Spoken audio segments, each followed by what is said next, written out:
یہ سوال سائرس بادشاہ کے بارے میں ہے جن کا ذکر بائبل میں آتا ہے، اور اس طرح سے آتا ہے کہ بتایا جاتا ہے کہ اللہ تعالیٰ نے ان کو وحی کے ذریعے ان کو حکم دیا کہ بنی اسرائیل کی مدد کرنی اور ان کو واپس فلسطین میں لے جانا اور دوبارہ جو سلیمان کا ٹیمپل تھا اس کو دوبارہ بنانا۔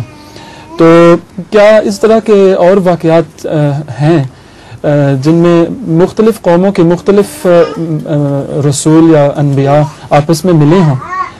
جس نے ذکر کیا وہ خود تو ایک نبی تھے بائبل میں، عیسیٰ نبی جو ہیں، تو کیا یہ آپس میں ملے ہیں اور کیا اس طرح کے واقعات اور بھی ہوئے ہیں؟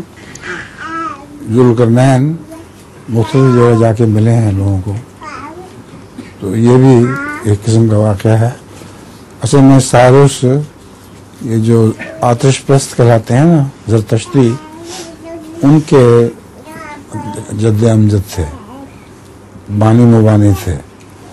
ان کے مطابق غلطی سے مشہور ہے کہ یہ آتش پرست ہیں، حالانکہ یہ بالکل جھوٹ ہے۔